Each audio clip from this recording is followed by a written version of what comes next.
Coming up on this episode.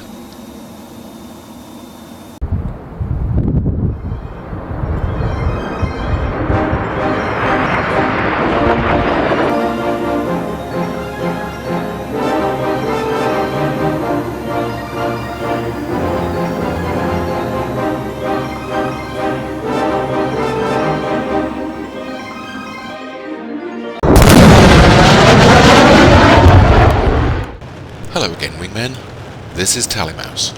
Welcome back to part 3 of this 3-part episode, where we'll be flying 3 very scenic routes, housed within low-flying area number 17, located within the Lake District of Northwest England.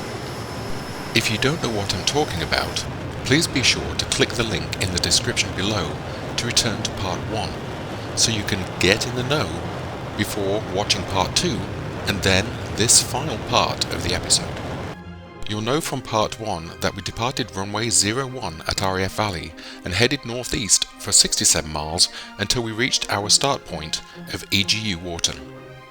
Our third and final route in this 3-part episode is a blend of the scenery of Route 2 with some of the mountain pass overbanking experienced in Route 1.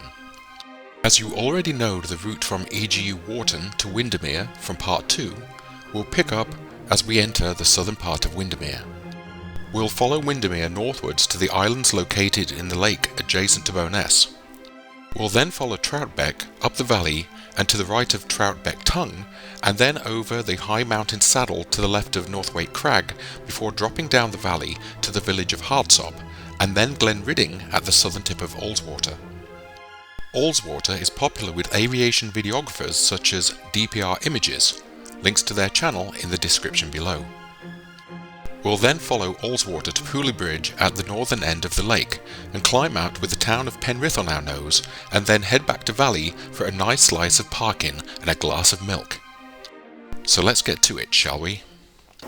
If you are enjoying this video so far, please remember to honk subscribe, click like and slap the bell like it's your colleague's bottom and you're trapped in the 1960s if you'd like to receive notifications about future videos. For those interested, all of my Microsoft Flight Simulator, NVIDIA, OpenXR, Pimax XR, and Pimax Play settings will be at the end of this video. To not bore you with repetition, we'll pick up as we enter Windermere. 350, 300, level 250, fuel good. As we're in low level, I have anti-collision lights set to white strobe, we're on VHF low level common, and we have the squawk code set to 7001 in case we have an engine failure and we need to climb out rapidly. At 450 knots, if we were to experience an engine failure, we'd have enough energy to pull 45 degrees nose up and make 9 to 10,000 feet, from where we'd have 17 to 18 miles of glide slope to either relight the engine or plan for recovery at the nearest airstrip, which is probably Walney Aerodrome or Echo Golf November Lima, with their 2 1,000-meter long runways. Okay, fuel looks good, weather looks good. You can see Bell Island coming up, so we'll bank to bearing 005 to follow Troutbeck. The weather is a bit concerning.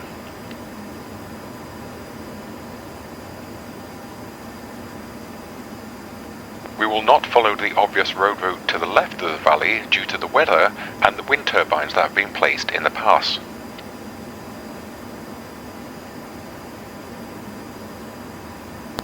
Clearing up, Troutbeck Tongue ahead, fuel good, climbing the valley. Turning to line up to the right of the tongue.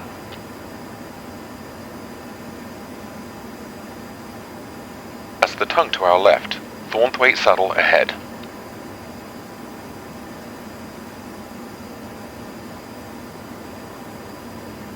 The saddle just below the middle of my canopy, lining up for the overbank.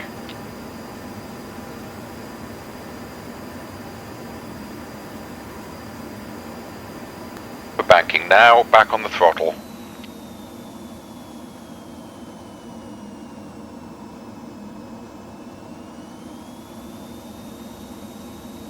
Throttle 50%, lining up for the right turn.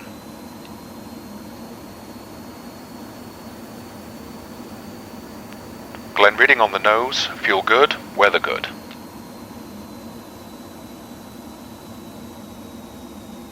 Entering Ullswater now, 300 feet.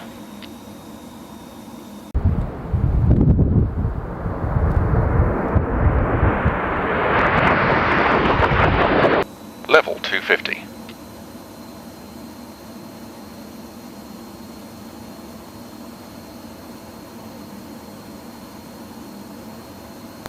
Rolling out. You'll remember that I'm flying in a Pimax crystal, so I can simply glance down at all of my instruments without even moving my head. It's more of a natural way to fly. If you'd like to buy one for yourself, you can use the link in the description below. Remember to use the coupon code TallyMouse at checkout for a discount that'll make your heart glow. At 450 knots, if you were to experience an engine failure, we'd have enough energy to pull 45 degrees nose up and make 9 to 10,000 feet, from where we'd have 17 to 18 miles of glide slope to either relight the engine or plan for recovery at the nearest airstrip, which is probably Walney Aerodrome or Echo Golf November Lima, with their 2 1,000-meter long runways.